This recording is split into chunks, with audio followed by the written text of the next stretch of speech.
First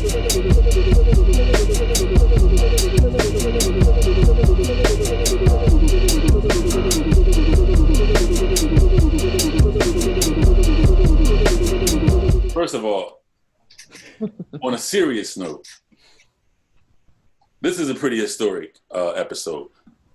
You know, we've done a bunch. We've done a total of 9. This will be our 9th episode.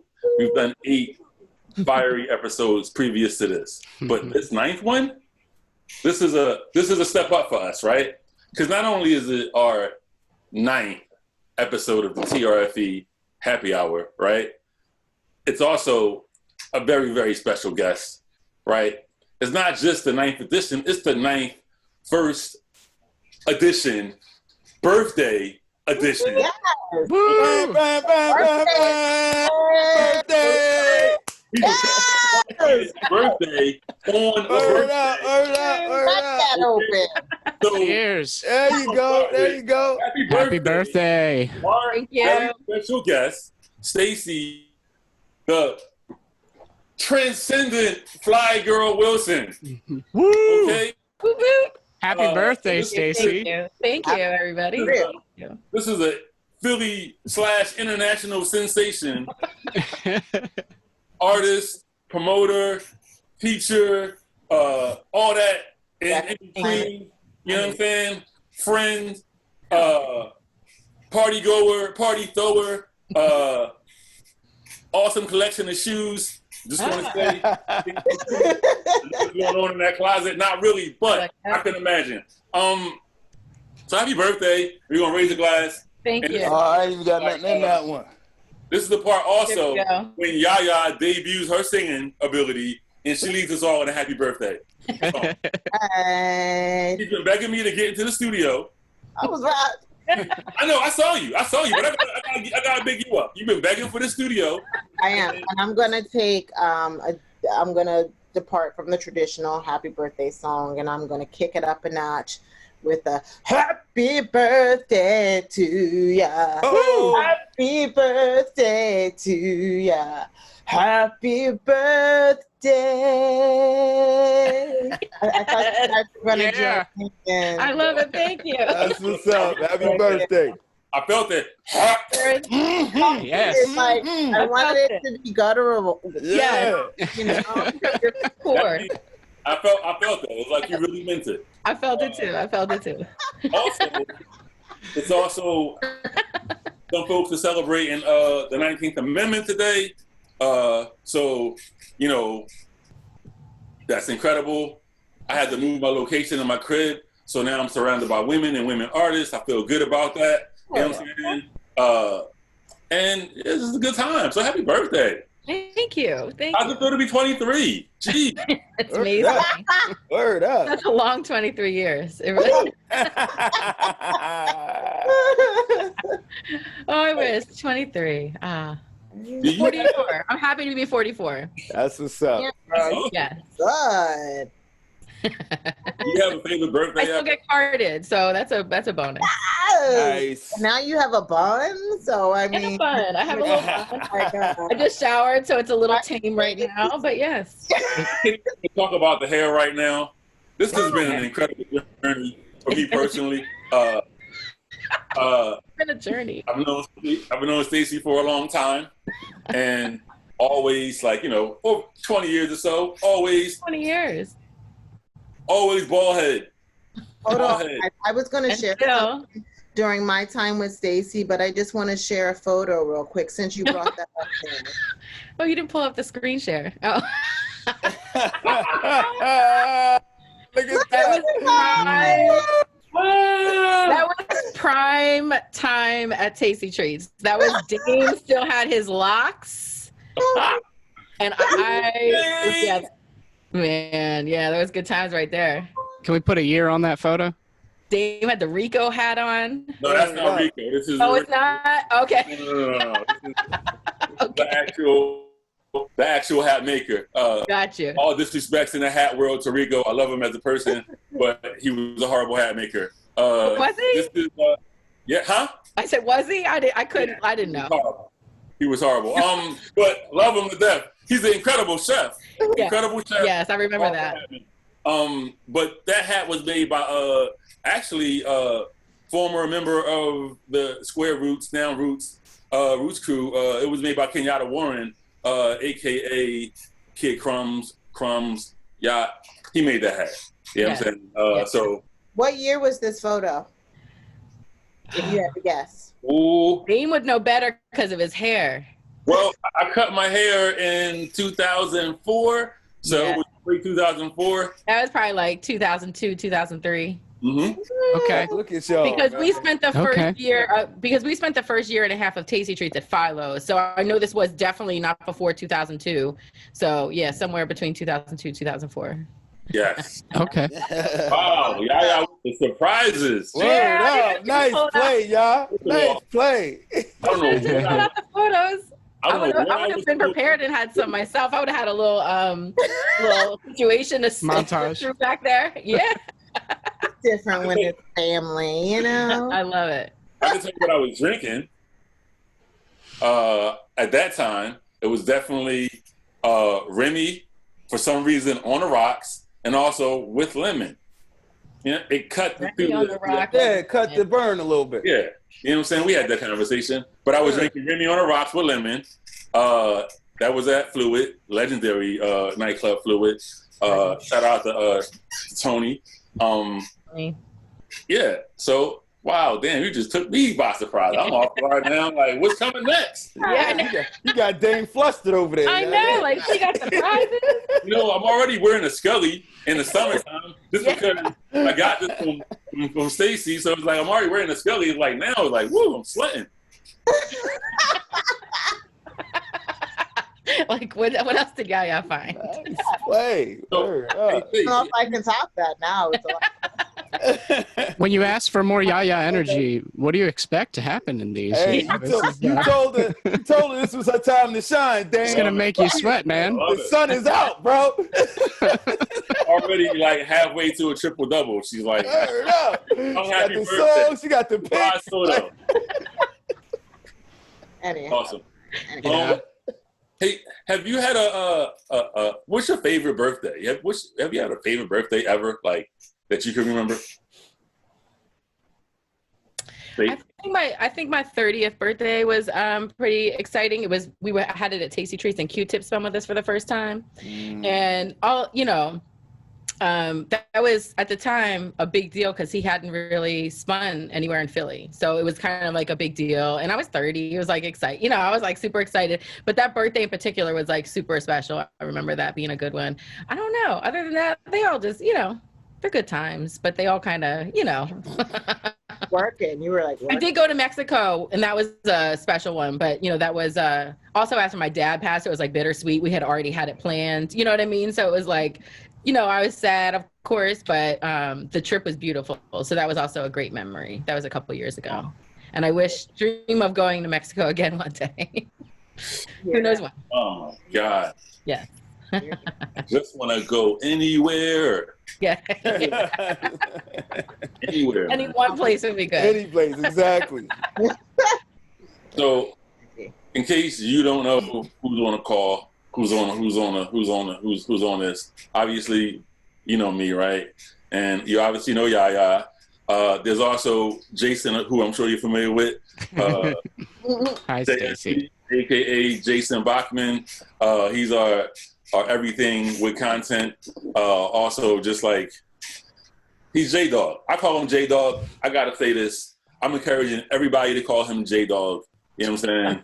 Okay. And I'm hoping it catches on, and people would say, "Yo, J-Dog," when he's on the street and everything. So if And you he feel just it, responds like he knows that's his name. yeah, if you feel it, like, last week he typed it in as Typed J-Dog. it He did. I thought. I melted. I couldn't control myself. Whatever. It's J-Dog.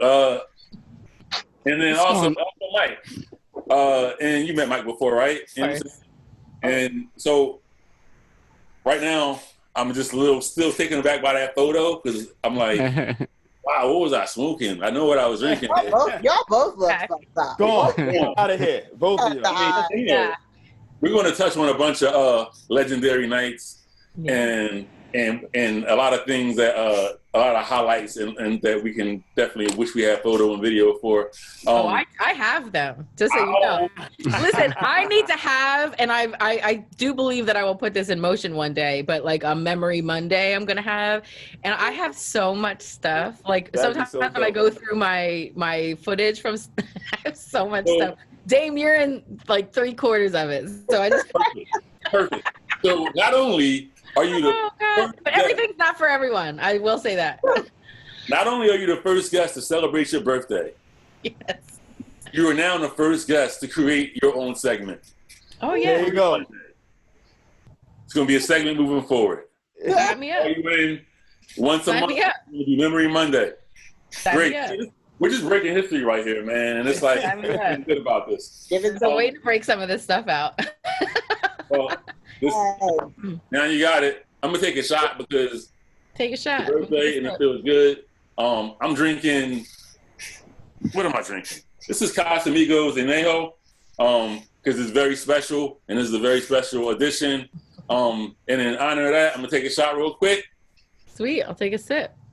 Cheers. Because the next segment is over a drink. And I'm going to pass it to Mike and he's going to take it from here. Dun, dun, dun, dun, dun, dun.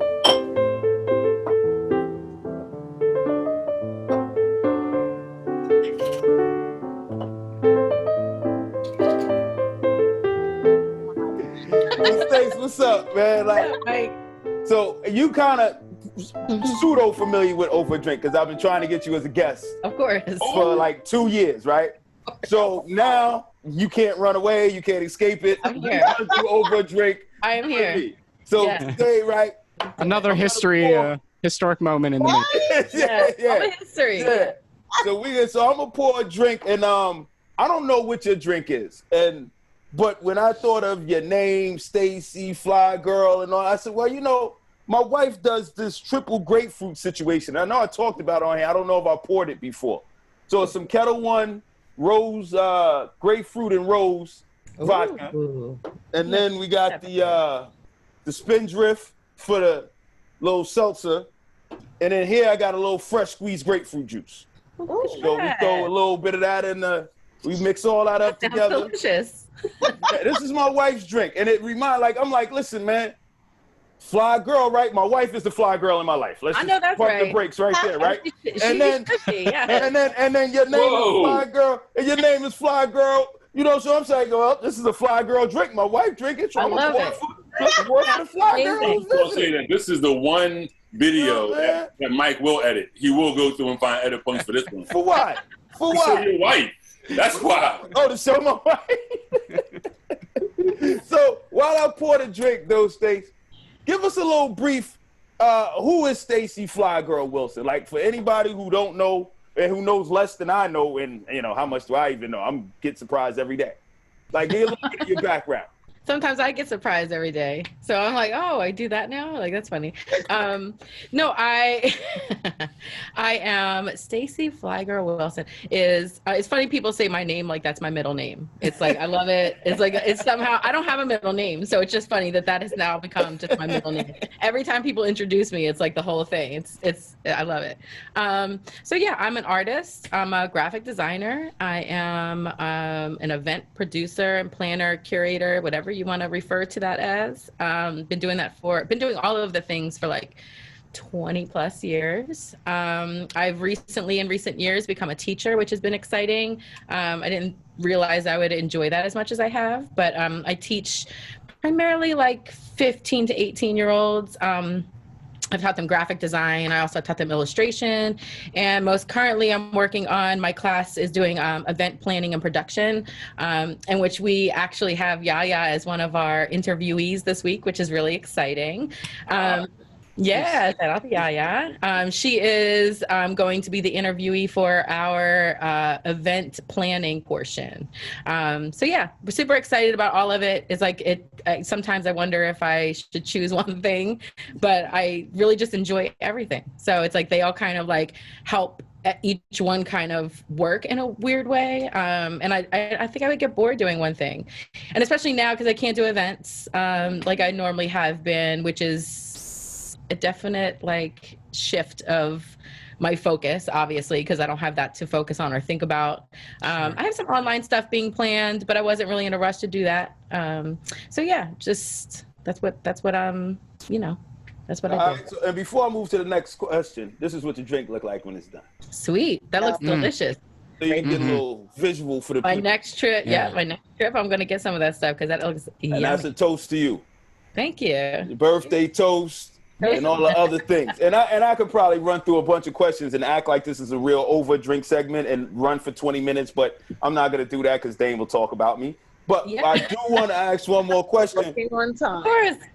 The name Flygirl, right? When I first heard it, and I didn't know your background, I didn't know your history, right? And the name Flygirl is like one of those names that if you get this name, like you better really be about it, right? Like that's a hard name to carry, Flygirl, right? Because you can't not be fly.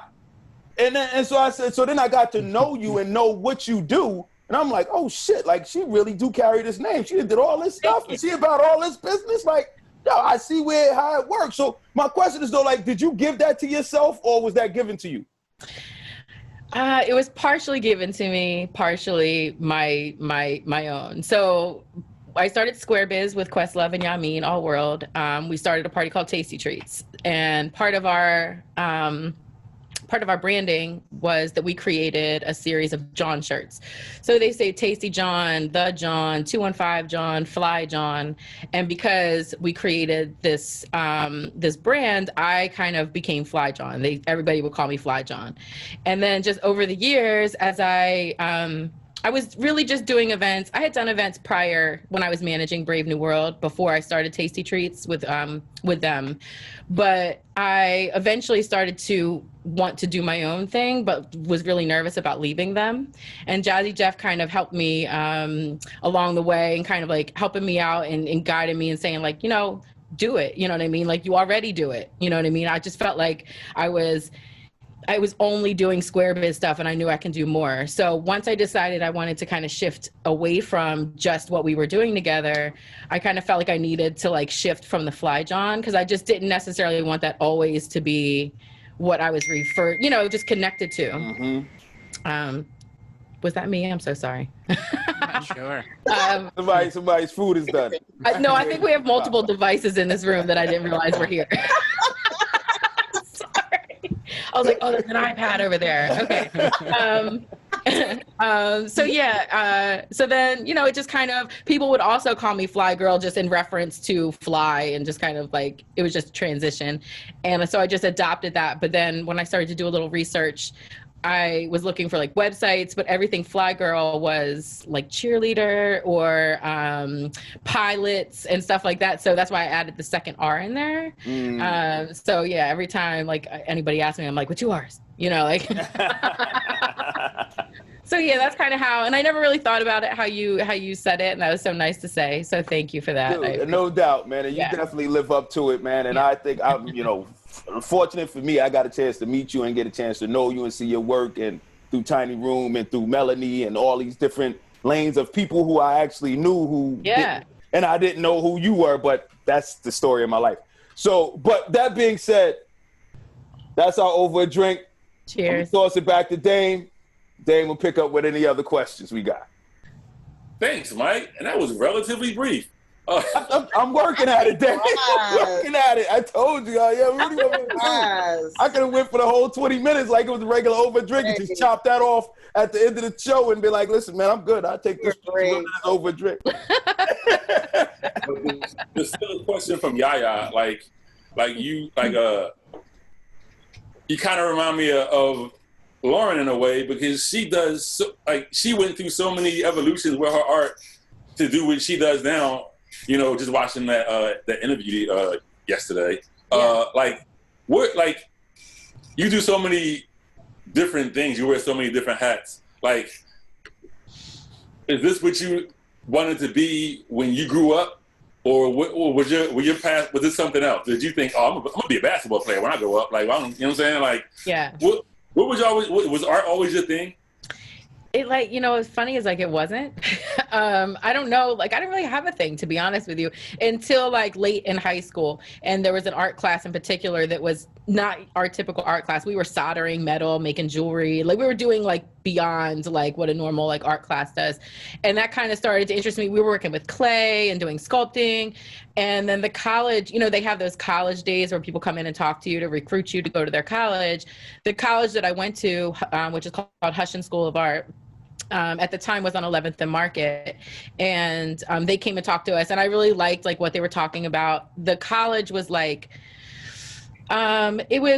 it was small. It was, you went Monday through Friday, 9 to 3. There was no choosing of a schedule. And there was only 2 majors. It was either design or illustration. And then you worked on different art all 4 years. And then you focused on your major your senior year. So I went for design, but I like became like an illustrator. I was doing new drawing. I was airbrushing, doing photography, doing clay. So like, that's how I kind of became like a little well-rounded in like art.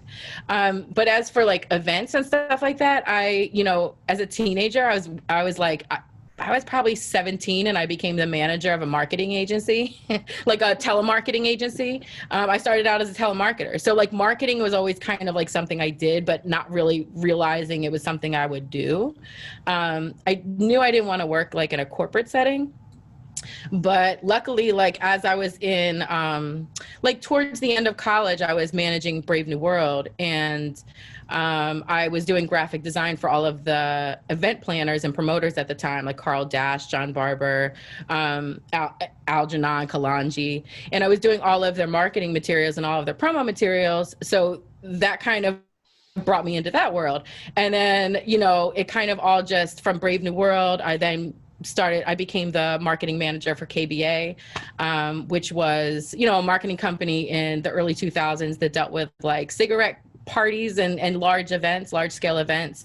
And then that's when I met Amir and Yamin and just decided to start doing our own thing. And no, it's like, it never was like I'm going to be this, you know what I mean? It just somehow like everything just happened and kind of like formulated this kind of bubble of like how I operate. You know what I mean? And then the art thing, like I wasn't even doing art until Saga and Soul saw my stuff one day and they were like, what's that? And I was like, oh, I did that. They were like, when? And I was like, in college. And they were like, what? But I never really looked at painting as something I did, right? It was like something I learned, but it wasn't something I lived on. And then we had an art exhibit and I sold like $3,000 or $4,000 worth of art. And I was like, wait 1 second. Like, I didn't know that was a thing. I didn't know it was a thing. I didn't know anyone cared. So, you know, that kind of sparked that. And then I had some stuff on The Real World and then some stuff published in Jill Scott's book. And, you know, it's everything kind of like happens, you know, and it's just, no, there was literally no intention with any of it. Not one moment of like, I'm going to be this. No, it just, this all happened and this is just everything I do. Well, this is the perfect segue because I think one of the segments with the most intention on the show, like, you know, we have these segments, sometimes they're random, sometimes, you know, we show up, we don't, but the one with the most intention, the most thought, the most, just like, wow, you, like, you know, is Yaya's list. And it's an ever-evolving segment. It's changed so much since we first started, but I'll let her explain. It is the only one with a theme song, too. And it has a theme song. So, Lady Alma put together, she was a guest on our show. I love it. Gracious enough to put together a theme song for me. I just need to find someone to produce it. And so J-Dog is going to produce it. Whole room of producers. I just need someone. Anywho. Well, my beats are always available. Oh, nice. You ruined it. I'm joking. I'm totally joking. Done deal. Done deal. I surely couldn't compare. I surely couldn't. It was one of my like my eights and O's, man. I was gonna put that out like midway, like, oh, what about those beats though? Okay, those beats. So anyway, No, let's do it. I can't wait. I love it.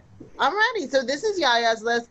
I really felt a need, especially during quarantine, to talk to people about how to purchase affordable art. I have bought a lot of art during this time. People are, like you had mentioned earlier, your friend, selling art for good causes and good reasons. And if you have a little extra, it is nice to be able to pick up some artwork. And so I have a lot of your art in my home.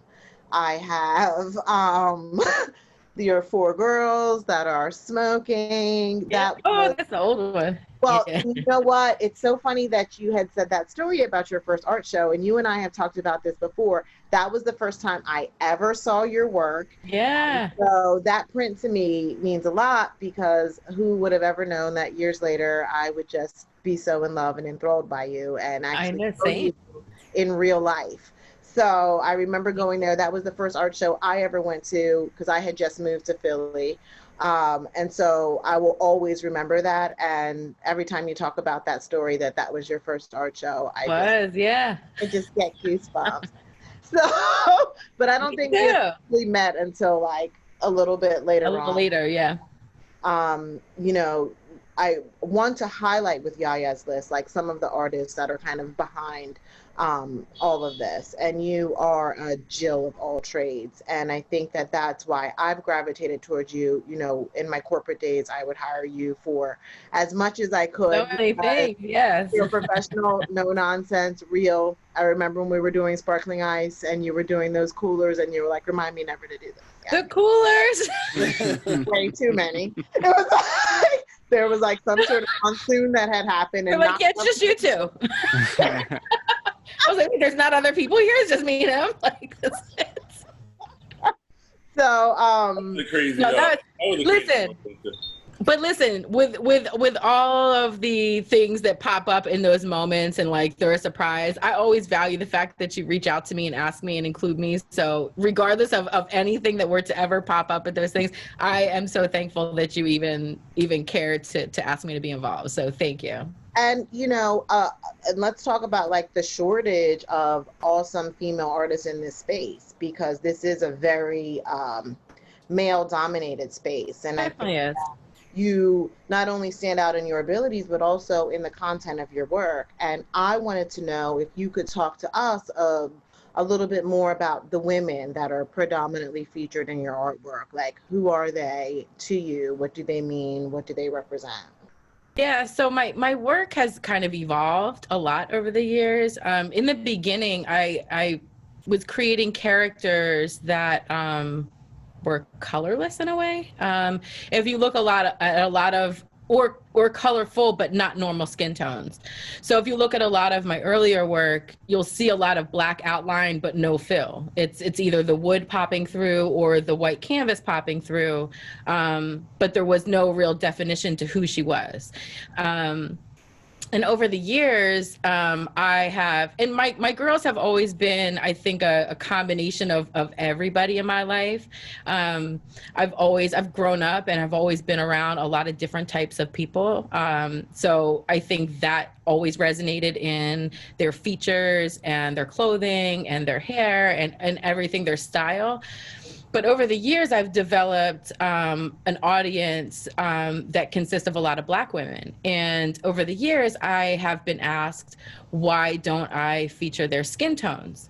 So, you know, it wasn't necessarily like a natural thing to me. I hadn't really, to be honest with you, I hadn't really thought about it because I don't think I wanted to define them that way.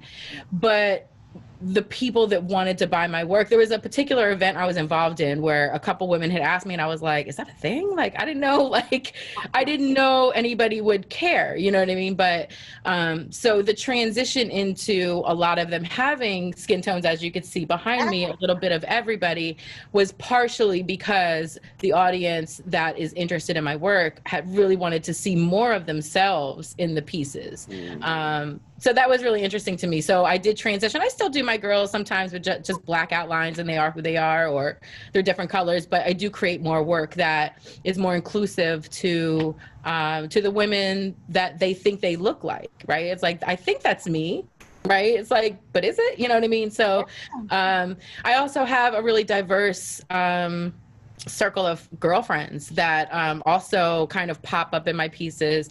And this is when I wish I had my little like slideshow ready, because I would definitely like swap this out for my next like presentation.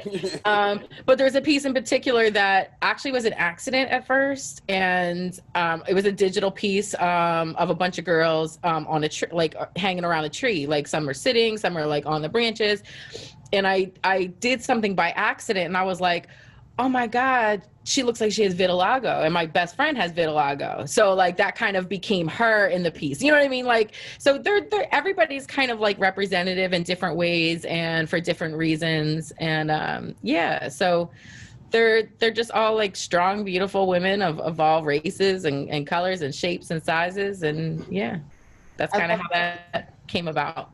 And I think your work stands in such sharp contrast to your event planning life, where again, this is another male-dominated industry where a lot of times I'm seeing you, and I understand like you might be the only chick in the room. And yeah. So how do you how have you handled that over the years? You know, it's funny. I just had an interview with Michelle McPhee for a class that I'll be teaching at the University of Wisconsin. And it was, the conversation did kind of like dive into like, you know, all of these industries are like mostly male dominated industries. And she was asking me like, what kind of like roadblocks have I run into? And I can't say that I have, to be honest with you. And I think that's mostly because I just didn't care. Like, and I was just doing what I wanted to do, and I didn't need to involve many men in my decision making. Earlier on, it was a little difficult because I was working with two men, so it was like obviously that was a little different of a dynamic, right? But when I started to work for myself, it was like, well, I'm going to work with who I want to work with, right? And I didn't have to work with people that I felt didn't understand or disrespected or felt like I wasn't, valid in the scenario. So I've been really lucky. I have to say that. I know a lot of women don't experience that. So, I do feel blessed to have worked with, for the most part, great men. Also, you don't. For the most part. I mean, I'm not saying nothing ever happened, but, like things occurred. I'm not about to be throwing people under the bus or anything, but, for the most part, like, if I felt like they were doing me wrong or the situation didn't like favor like the fairness in the scenario, I just kept it moving. Yeah. Oh, yeah. Well, awesome. Thank you for just talking a little bit more specifics. I know this is our happy hour, but I always like people to get to know the people behind the art a little bit better. I wanted to also ask you about this sort of pivot that you're doing into baked goods, which I feel like baking is also craft, it's art as well. So totally. Yeah. A little bit about Stacy Flygirrl in the kitchen. It is. Right? Well, I do cook in the kitchen. I am the head chef of the house. So, that is my thing, especially during quarantine, right? It's like, what else is there to do, right? And we don't do takeout. We do not, we're not the takeout crew over here. So it's cooking every day. Oh, yeah, no, we don't. Oh. I used to wipe my groceries down outside. Like, I'm like, no, we don't play over here. Literally don't play over here. Go get it. Yeah. You better take all your clothes off in the garage and then come on inside. You know what I mean? Like, no. So, yes. This is what I want to hear about. Yeah. Yo, like, our coronavirus tactics. How do we get into your house? What is the procedure to get inside the house? That's what I mean. Let him finish talking about bacon first. Okay. Bacon, then coronavirus. So edibles. We're smokers, but we have obviously, as you get older, you tend to think about, just the other ways you can enjoy the benefits of the plant without necessarily having to smoke it. And we began to make cookies and gummies and brownies and oils and stuff like that. And they've been pretty incredible, I have to say. It's a different high, obviously, but it is comparable in its effects. Yes. All right. So talk to me about dosing, like, because sometimes, with edibles, when they're made at home, keeping it all the way real, you don't know what you're getting. And you're getting it. Sometimes you can be scared or I will say scared. From experience. I've had I will say they're strong. That's all. I mean, like, don't eat the whole thing right now. I would say test out a little at a time. You know what I mean? Like, but the one thing we have done is we have made them with different amounts in them, so that so that somebody doesn't necessarily, because we don't want somebody to misinterpret what could happen. You know, like you don't know. It tastes good. You know what I mean? So it's like you eat the whole thing. Sometimes you like an hour and a half later, you're like, oh my God, like what did I do? Like I don't even know. You know, so it's like I don't want somebody feeling like that, right? What's that? So you have like different like yes, yeah, different levels. Yeah, because everybody doesn't want what we may want. You know what I mean? Where we're looking, somebody might be looking for it as relief for something. We're looking at it as an alternative to smoking. So it's like there's a different purpose for us than it might be for somebody just looking to kind of like calm themselves down a little bit for the day or something like that. So yeah. What are you baking them into? Cookies? We do cookies, we do brownies, we do oil. We have vegan, made with coconut oil. All kinds of we have, and people have requested, certain things, and we don't mind making it. So we do. What is that? Fruity Krispies. Oh yeah, those Rice Krispie fruity pebbles. Yeah, the fruity Rice Krispie treats. Like we have somebody that loves them, so we make them for him. They try to get 2 for 1. They get the high and the munchies knocked out in one shot. That's a 2 favorite.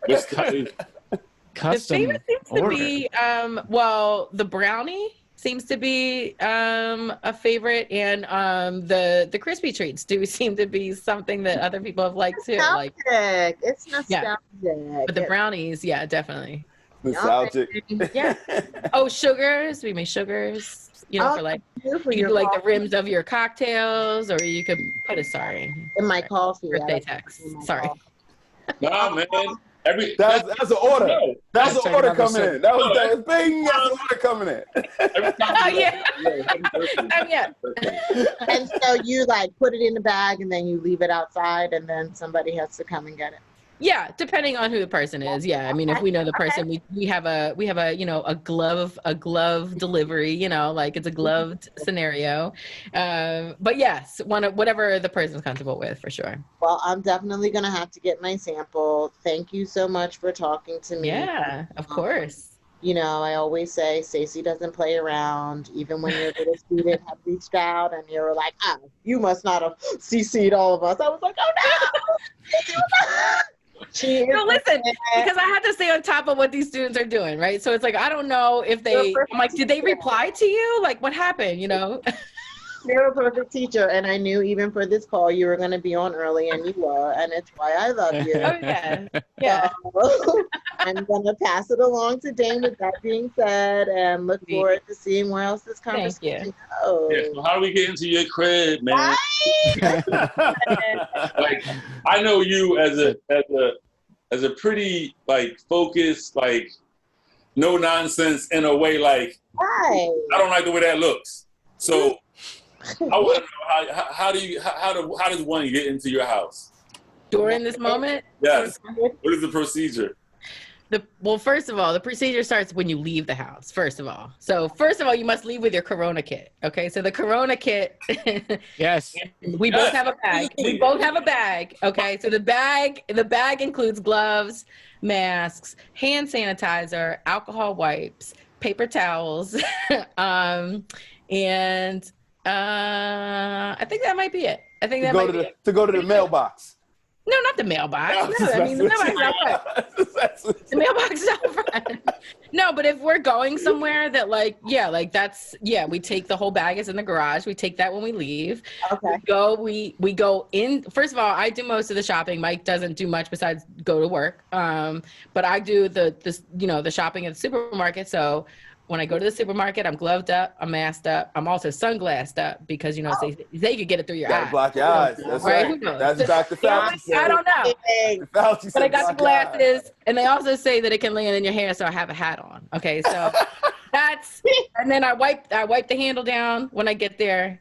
I do my shopping. I barely breathe. I leave, and I put my shit in the car. I take my gloves off. I throw them on the floor of my car. I wipe down. I do my sanitizer. I do my wipes. get to the house, Okay. get the shit out of my car, and then I sit in my driveway and I wipe every mother. Oh, can I curse on here? Yeah. Please. I wipe every fucking thing down. Okay, like my neighbor walked by and he was like, "Oh, what are you organizing your kitchen?" I was like, "No, dude, am I the only one doing this? Like, no, I'm wiping my shit down. Like, I don't know who's touched this shit before me. Like, what are we doing? I don't know." So so then I put it wipe down all the groceries. I wipe down everything, and then I put it, and they put them in bins, and then Mike takes them inside, and he puts the shit away, and then when I'm done, I strip down, put my shit in the washer right inside the garage, go straight up to a shower, and that's it. That's how we do it. I'm not trying to get the virus. I don't know where it's hiding. I don't know who got it, who doesn't. Is it an allergy? Is it a cough? I don't know. You know, like what? Won't get it. I don't know. You don't take any visitors? We don't have visitors. We don't go in anyone's house. We have not had takeout one time. No, we've done outside drive-bys, and we see people outside. I've even hugged children with a painter's suit on. Like I literally, I listen, we're doing the most. Some days are we like too much? Are we doing too much? I don't know. I don't know. There is no too much in COVID season. People I know. Yeah. One of the reasons why I asked is I was like, if anybody is doing the most, but the most in the best possible way, like, special bag. Listen, do a best practice, and I think I can just like take this little clip and just like watch this before I go out, and then I'll do better. Listen, I'll do better. We can pop that out and be a public service announcement. Oh my God. Wait a minute. I gotta ask. How do you say gas? How do we what? Gas. Let's go. Gas. How do you get gas for your car? Gas? Oh, you're right. Yeah. Well, we take plastic bags, little baggies, Ziploc baggies, and we keep our cards in there. And then I take it out with the glove hand. I hand it to him. He gives it back to me. I put it back in the bag, and then take my glove off. Oh. But how about the pump? You have a glove on the pump. They're in Jersey. Oh, you're in Jersey. That's a win. Yeah, don't pump. That's a win. You don't pump nothing. No bridges, okay? And we ain't going nowhere, so we get gas like once every 2 months. Grocery store and home. We need gas. I mean, we get gas like every 2 months. You guys are so focused as a unit like that? Like, word up. To have both on point. We are a team. We are what do you need when you get home? What do you need me to do? What you need me to set up? You need me to open the washer for you? You need me to pump the dial in your hand before you wash your hands before you go up and shower? Listen, we don't fuck around. And I know some days we literally are like, are we doing too much? Like we watch Instagrams and like we're like, what is going on? Like we are People are like living life, like nothing's going on. So I'm like, and I'm outside sweating because I'm wiping down the groceries, like running out of Clorox wipes. But like, I don't know what to do, so I'd rather do it all than not do it, and then be pissed off that like we got sick because I didn't do it. Like, no. First of all, apparently you do know what to do. Word up. I mean, know what to do. Hopefully. I think everybody needs to know what you're doing so they can know what the fuck to do. Listen, it's a struggle. I That'd be an issue if you put out if you had the CDC list and it was written by you. But we've sent like Mike's family, like we've sent them like the setup because like we have like in our garage, like we have a setup. And so like Mike's sister has one right inside our door, a table. That's the coronavirus table. Like everything, there's wipes, there's spray, there's paper towels, there's just everything you would need like in one little area. And you kind of just put your keys, you spray your keys, you write your keys down. Yeah. You do, like you just kind of have that area. The mail, we spray our fucking mail down.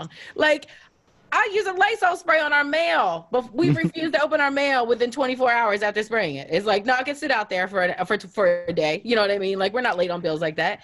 So, that shit can sit out there for a day, but yeah, we do the most. But this why it's also too, it's like going somewhere doing all that is exhausting. That's why it's so exhausting. It's so exhausting. And I do my mother's shopping. So like I go to the store for her, you know what I mean? So it's like, yes, I don't wipe her shit down though. She wipes her own shit down. Like, like I'll do the shopping for you to spare you being at the store. You know what I mean? But like, look, you don't have to wipe this stuff down. But yeah.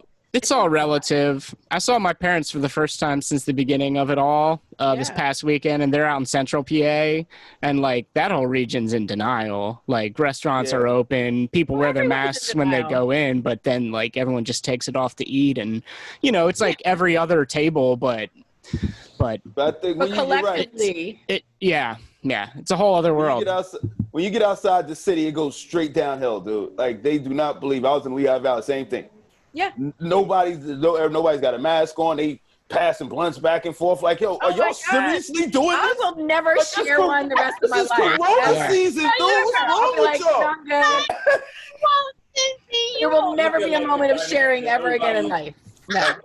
It's so unique Absolutely because not. No. like Mike has been out in the streets like ever since. Mike is out every day. Right? He's out every day. All through the pandemic, right? You know what I'm saying? I'm red for you, Stacy. I'm cool, right? I can't ever come near you, Stacy. I know. Yeah, like Stacy's like, I'll see you on the other side of the when Fauci says we got a vaccine, Mike, and you've been cleared for 3 months. Vaccine? I ain't taking no vaccine. No. Yeah. Who's signing up for that? Like, I'm signing up for the vaccine. You are? Yeah. What? Really? I would take the vaccine. I'm taking the vaccine. I mean, we're gonna get it. I mean, there's gonna be so many people in front of me. They're gonna give it to nurses. They're gonna give it to doctors. They're gonna give it to all of. Yeah. By the time it gets to me, we'll already know the side effects. I can't. I don't even get a flu vaccine. You know what I mean? Like, really? Why? no, I What'd don't you say, even get a Dan? flu shot. I haven't had the flu shot. I never. Listen, if I go on, they have this thing called My Chart now, like with my doctor, where I can go online and kind of see like all my stats in my chart, and it'd be like, Stacy, your flu shot has been at default since 1994. Literally, because I thought about that one day. I was like, when was the last time I had a flu shot? Like, I don't think I've ever had one. Okay. Yeah, 1994. That was You when I should be all graduated. right. If you keep up those practices of wiping down your groceries in the driveway, you don't need a flu shot. You don't need a vaccine shot. You're never going to get sick again. Well, I would pray for that. I do pray for that. You're eradicating every germ before it could even get to your door. Like we hope so, man. You know, but then the trick is to also get the people you know and love to do that stuff too, and that's the hard part. That's the hard part. Doesn't. There. So it's Yep. like, That's the hard part. although you know you're doing what you have to do, you worry about everybody you love not doing what they're supposed to do or not doing enough. You know, so then you worry about them. So it's just like, if you ain't worrying about yourself, you're worrying about someone else. Which just sucks. And you know what? On that word of not doing enough, I'm gonna go back to what Yaya said, to like you being like a Jill of all trades. I like that. I like that. Oh, yeah. You being a Jill of all trades. Like, I want to touch on like the nightlife and the parties and the events and all that. I mean, there's so much there, but I kind of want to like just talk about the art for a second. Like you, like I said, I have like, you know, I still have coasters. I know. You know, like definitely an original supporter. Like definitely one of my long-term solid supporters. Team, I appreciate that. Posters, T-shirts. You know what I'm saying? Like so many print for other people, everything. For sure, sculpture, things, you know, so many different like jewelry, like so many different like mediums, like what's your favorite and like what's your go-to? Oh man. Well, now my go-to is digital, only because it's so convenient. You know what I mean? It's at my hands at any point. You know, painting is like, I love to paint and I love the opportunities to paint, but sometimes when I'm home, it's a lot to just get up the energy to paint because it's so much like just prepping and setting up and all of that. So I tend to not go to that right away. A lot of times I will be either doing I'm always doing graphic art, number one. I'm always, whether it's for a client or one of my 8 million projects that I have that I've yet to launch, creating graphics for those that one day will. It's primarily my iPad and my iPencil, or I'm sculpting. I really love to sculpt. So that's kind of been something I have never really put out there or debuted or shown in any kind of way. But I've shown some stuff like on Instagram, just in pictures and stuff like that, like making stuff, but I haven't really like did anything. And I was so sad about Tiny Room for Elephants this year because I did have some sculpting and some different ways of doing things this year that I was going to kind of like push me a little further. So, you know, sad about that, but thankful that, you know, I get to kind of like have those even opportunities to think about that stuff. But yeah, so iPad and sculpting. This is when you know it's a good episode because like it's not a guest, it's like family. And then like what you just said is what I was wanting to touch on a little bit. Like I was so sad about Tiny Room for Elephants Festival this year. One, because I had a trick up my sleeve. I had a little, you know what I mean, a little draw four in the tuck, ready to go. Yeah. You know what I mean? And because I was like, I'm gonna find a way to get Stacy, the DJ, a set that she produced. I'm like, nobody knows. Oh my God, what? Beats, and DJing, and oh my God, like, yeah, that would have been. Find a way to get Stacy to DJ a set of her beats. It wasn't going to be like, you know, like a half an hour or an hour. It's going to be like a minute, like a couple minutes. Like set it off. And $50 a ticket. I had an idea when it was going to go down. And I was kind of like, you know, it was just, I couldn't wait, but I couldn't tell anybody because I didn't want to jinx. I had no idea. This is so like. You should have held on to that, Dame, this next year, man. She's gonna be looking for it next year, man. So this is you know what it's gonna make me do? It's gonna make me work for it. Now I'm like, I have to spend a year getting good. Like I didn't know that was a thing. Like I don't know. Anything, and if 5 people have seen this, she's going to come back with a whole set. I already know. I will be ready. 1 year from now, I'm gonna be ready. Yeah, sure. so, Yes, you heard it here. That's why. The next thing we do, whatever it is, and, you know, hey, whatever it is, you're gonna get a set. Sign me up. Excited. Yes. I mean, oh my God, it's so funny. This is like, I think this is one of those legendary shows. You know? It might be. Woo! It might be like the pivot in my life. You know what I mean? It'd be like, I love it. That's amazing. So what got you into like producing music and DJing? Oh, I don't even know. You know, I just love music, number one. It's funny. It's like, I feel like I have, and it's just such a weird thing, and I don't know if anybody's going to understand what I'm saying, but I feel like I have like a weird sense of rhythm without like having rhythm. Like, so like, for instance, like I could dance, but I cannot follow choreography. Like I danced with montage for like 30 seconds because I was like, you know, like, they were like, you can dance, you need to come dance with us. And I was like, okay, you know, like, cause we would be a fluid and we would be an Afro-Rican vibe and dancing. Right. So it's like, I can dance, but when it came to like following them, I was like, oh no. Yeah, I can't. Like, I want to do my feet want to do their own thing. Like, I can't even like do what you are doing. Like, I'm doing what I'm doing. You know what I mean? So, yeah. So wait, what was the original question? Because I ventured off into that. What got you in the DJ and making beats? The music. So house music in particular has been, you know, it's funny, everybody thinks I'm a hip hop head because our parties are primarily hip hop. We spin everything and spin all, you know, every kind of genre, but like people have always referred to me as a hip hop head, but I feel like I'm more of a house head. So when I got my iPad, GarageBand was on there, and it's like, it's different on your iPad than it is on your phone. It's like, I have it on my phone, but who wants to do GarageBand on their phone? I'm like, that's not fun. So on the iPad, I was like, you know, you're literally like, you really have kind of like a whole platform in front of your hands. And I just started playing with it. Really, to be honest with you, it was, I started to play with it with my nephew Miles when he was like 1.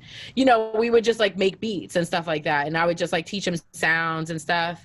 And so once I kind of realized that like I understood it because of Photoshop. Because when you create motion graphics in Photoshop, it's the same kind of timeline that it is on GarageBand. So it's very similar, and it's for sure. Yeah, it's really similar in the platform. So because I don't want to say understand music because I don't know music like technically, but I know I'm not going to allow that. I was gonna say, but I know what sounds good to me. I was gonna say that. Like, I don't know music technically. I couldn't tell you one thing or another. No, I really cannot. I really cannot. No, I just took some. I can play like a couple things because I took keyboard lessons when I was a kid, but like, I really know nothing else about music. But sound wise, I beg to differ. Here's my theory, right? Please, you don't have them. You're not about to play them, are you? Like, yeah, whip the picture out. Okay. Like this, like. This is my theory, right? Like, for example, with me smoking weed, right? I probably started smoking weed when I was around 17. Mm-hmm. I didn't start rolling weed until 1998, 99. So that's about a good 10 years or so of smoking a lot of weed, but never like rolling a joint, rolling an L, right. Nothing. You know what I'm saying? But I was around so many good L rollers and joint rollers. Like, people, they just took, like, I got weed, I'll roll it. People were just like dying to. You know what I'm saying? So it's perfect. Because I'm like, that's great. I did my part, right? You know what I'm saying? But being around like good weed, like somebody was like, oh, in like 98, somebody was like, you never roll weed, you never roll anything. You should what's wrong with you? It was like, you can't do it with you. And I'm like, what are you talking about? Like, I don't care enough. And it was like, so they threatened me into like rolling an L. But I had been around such good like weed rollers, right? Yeah. My first L was like pretty fucking fabulous and shit, right? Right. They were like, so why you gonna roll it every time now? And I'm like, that's why I didn't want to do it. I didn't want to roll it every time. Right. And because I'm good at it, I'm forced to roll it every time. Now, here's my weird theory. You have been around such good musical talent. And I'm talking about DJs alone. For sure. Right? Like, just in your house. Amazing musical. In my house. Just inside of your own home. Amazing musical DJ talent. Right? Sure. Absolutely. Just saying. So absolutely. You're just like surrounded with all this great you've been on so many awesome dance floors that you've created. You've seen what worked, what didn't work. Oh, that didn't sound right. Let me go talk to this DJ. Like, I've seen it. I'm just saying. So my theory is I am known. I am more than the average person would, you know what I'm saying? More than what are you doing? You have a great understanding of music. That's all. I do, and thank you for that. No, I do. You're right. And I feel like it's somebody that maybe had training but didn't necessarily know they were being trained, right? It's like, yeah, like I totally get that. I've spent probably 30 years, to be honest, like with Brave New World and everything, like Zanzibar Blue. Like, it goes back to the 90s. Like, I was listening to like little Jimmy Scott play live at Zanzibar Blue, and I don't know if you know who he is, but like, that's some legendary shit that like you don't really appreciate at the time, but later in your life you're like, oh my God, like I was there for that. There were like 100 people in the room. Like, it was insane, like, and I don't think I necessarily thought, again, another thing I didn't plan for or set out to be or do or know, but it's somehow just been kind of like in me, that I've always been around music. John Stevens guy. I'm gonna go check him out. You said what? This John Stevens guy. And it's like, oh, now he's John Legend. And you're like, oh, I remember this guy. Right. Like, yes. So yeah, I am thankful. It's like a education I didn't know I was getting, you know what I mean? That like somehow turned into knowing how to do something that I didn't necessarily have to study and don't get me wrong.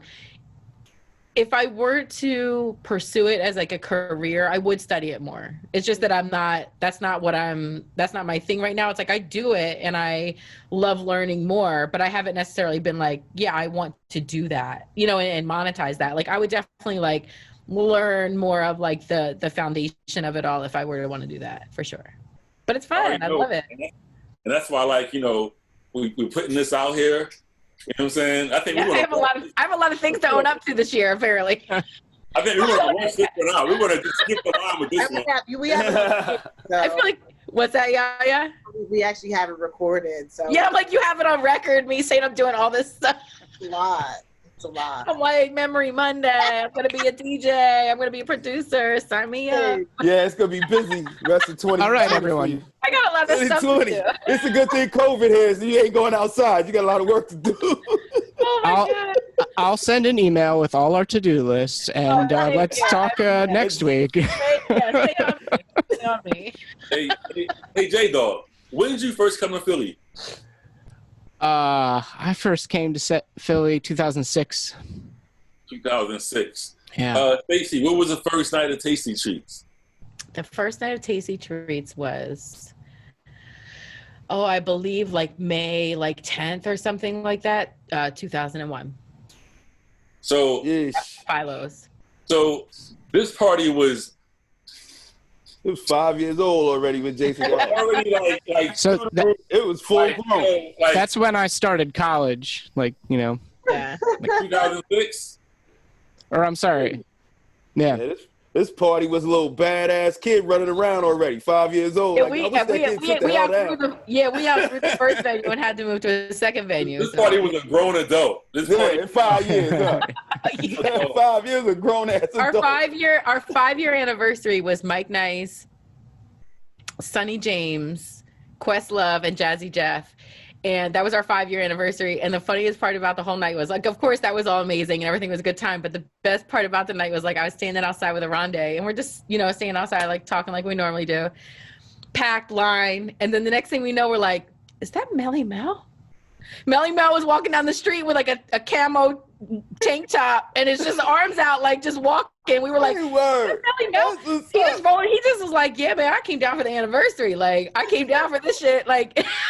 And then he came inside and he performed and everything. It was it was so good. It was that's so dope. Yeah, that's dope. Yeah, that was a fun memory. Unfortunately, I was not cool enough back then to be going to that party. I missed it too, Jay. But I was home raising kids, Jay. Hey, that's a whatever, man. Hey, dang, man, listen, man, you always act like you could not I wasn't not get out. You're out every day. Dang, that was different though. In 05, I met you at a festival, Mike. I met you at a festival, Mike. But they was grown by then. In 05, they were I had a 3-year-old. What do you want me to do? I should be at a party? What kind of dad am I? Oh man, one is living his life. A pretty cool dad. Yeah, a pretty cool dad. You're right, because there was one of them out there, I'm sure. That's when they would have known you was gone. They wouldn't even miss me. No, they would be like, you did what? When I was how old? Oh, I don't even remember that.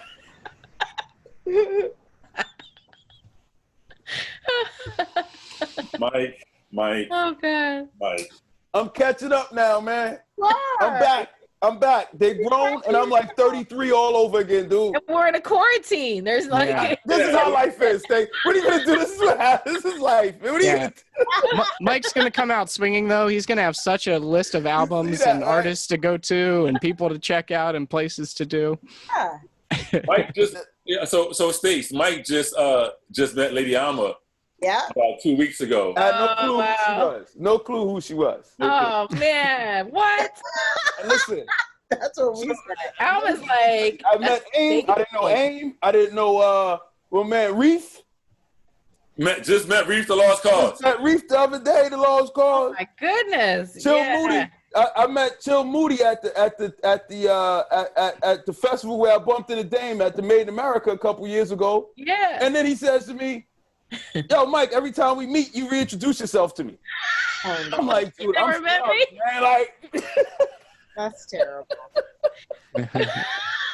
I ain't gonna lie, I do that all the time. I'm working on it, man. I'm terrible until the second time. That first time is That's exactly what it is. It just depends on the scenario. Because there may not be a second time. I may not have to remember who you are. Let's just be honest. I may never see you again. Horrible, Mike.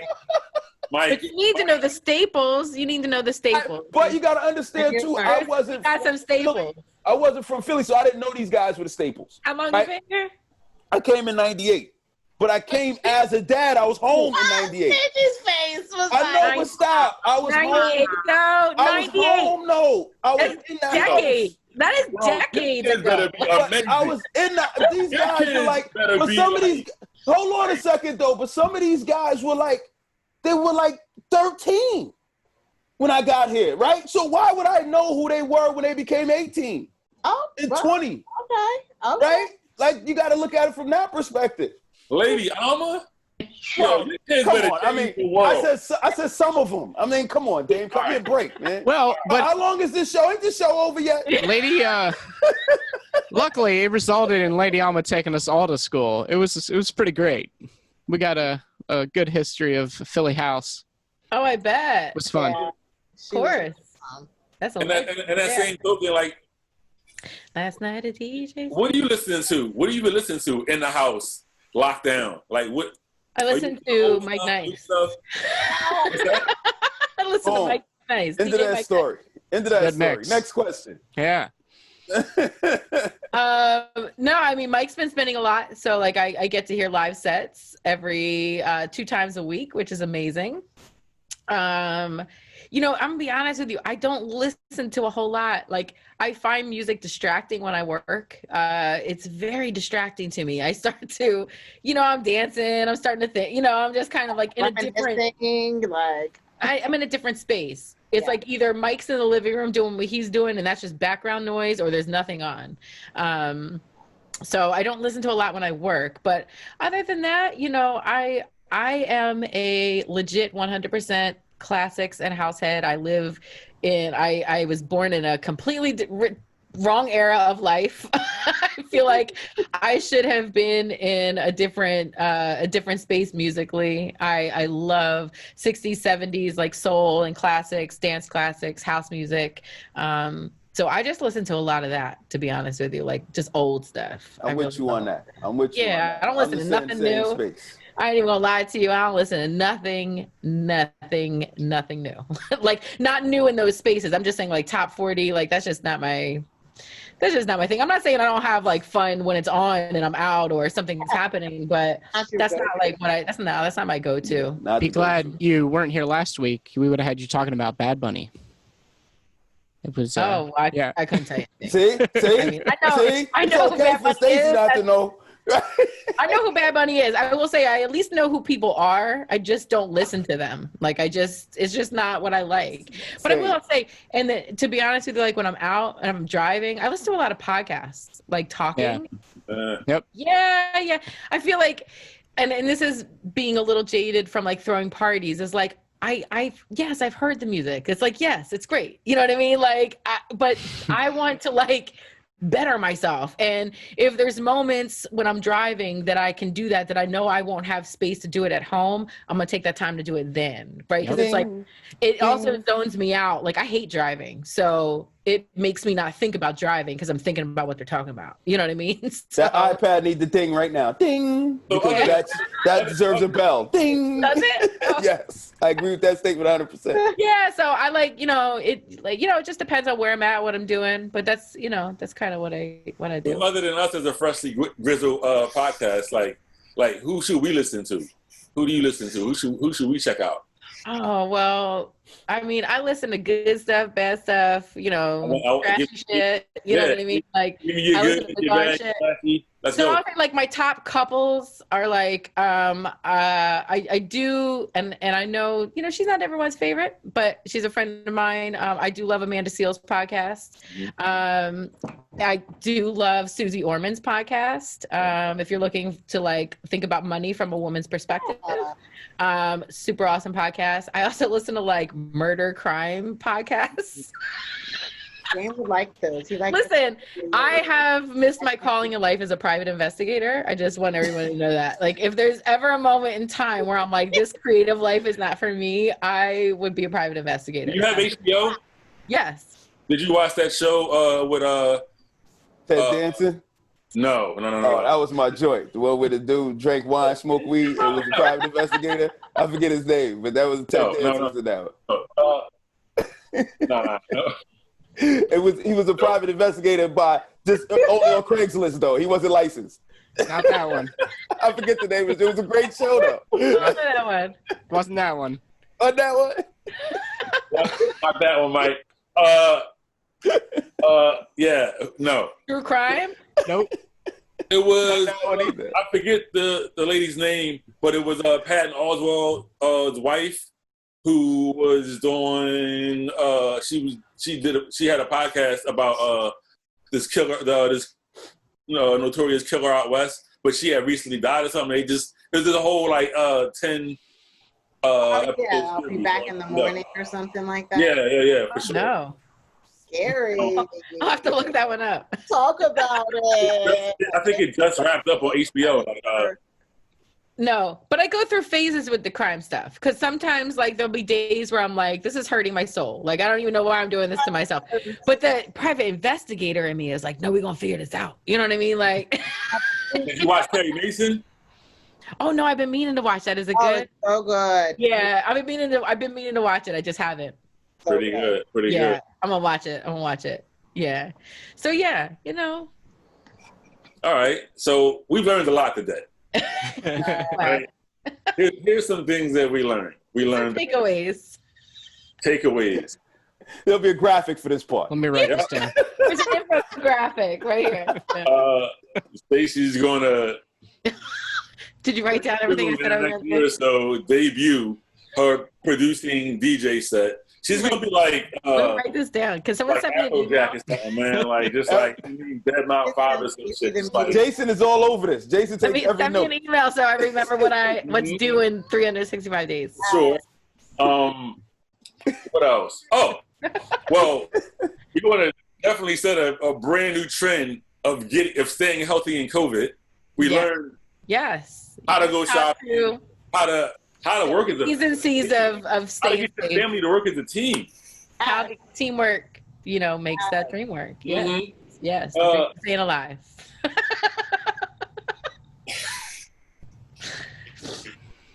I mean, and we've set a few records. This is our first birthday happy hour. Yeah. Like who does that? We just did that. So this is great. I mean, I think we can go on and on and on. There's a lot we could talk about, a lot of people we could talk about, a lot of things. We have to. I feel like we could like go into like the legendary night session, right? Yeah. That's a whole other show. I think we need a part 2. I think there's a part 2 in the future. This is where Or a segment. this is where your segment. It's another segment. This is your segment. This is Memory Monday. This is Memory Monday. This is Memory Monday. Yes, So- there you go. Gotta get I'll have my slideshow, Hey, you ready just and hit available. it, and they just keep going by. That is gonna be so dope. Yeah. I can't wait. Yes. That's great. I have my little remote to slide, shift to the left, Yes. This is going to be awesome. Shout out to my Tiny Room for Elephants mural Where that is lives it? at the Fillmore. Look at that. This Look was at Tiny that. Room for Elephants 2018. Mm-hmm. Yes. Nice. So yes, this lovely Yeah. That's what's up. thanks to the Tiny Room for Elephants crew hangs at the Fillmore in Philadelphia. That's what's up. And before we have Jason play us Shout out, out where to can Matt. we find you? What? I said before we have Jason play us out, where can we find you? Where can Oh, Flygirl with 2 R's everywhere. everywhere. Flygirl.com, Flygirl on Instagram, Flygirl on Facebook, on Twitter, on everywhere. There will be some stuff popping up soon. So I do encourage people to go to my website and sign up for our email list. We have Great. some stuff that's going to be happening soon. That's going to be exciting. So sign up for that. Do they ever play Fly Girl from the Boogie Boys when you walk in the room? Like the Fly Girl, No, the Fly Girl, That's good. Fly Girl, Fly Girl. that would be great if somebody was And I playing that got a when I Fly entered the room. Girl. Like, Oh, not ever. That would be amazing if somebody was ready, like just as I entered. But no, Not ever in all these years. You ain't never had to Happen. fuck into that. no one's ever. Damn, y'all. Apparently, Mike wants to be your background dancer. So I mean, I never saw moves like that for Dude, me. that's how you gotta move when that song comes on. That's, That was amazing. But No, I've never had an enter moment. No. That's like baseball walkout music. Here's Mike. Go tell Mike Nice. They didn't drop the ball. Tell him to get on that. I'll let him know. Let him know. Yeah. We're going to end. Like, when I enter the room, you better drop that song. Like literally. No, I wouldn't. No, I would never do it. Guys, this is great. Jason's got to play us out. Go ahead, Jay. Take us out. Again, with the raised glass, and Jason's going to play us out. Happy birthday. Happy birthday. Happy birthday. Thank you. Happy birthday. Thank you all so much. Mm-hmm.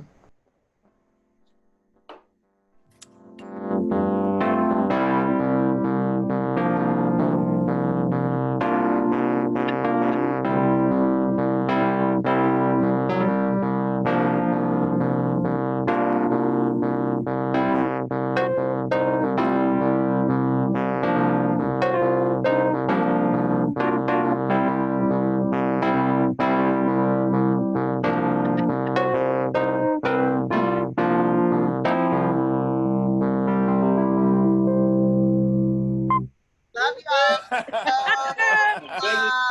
Awesome. Thank you. Bye. Thank you, babe. Take care, y'all. Have a good night. Thank you all so much.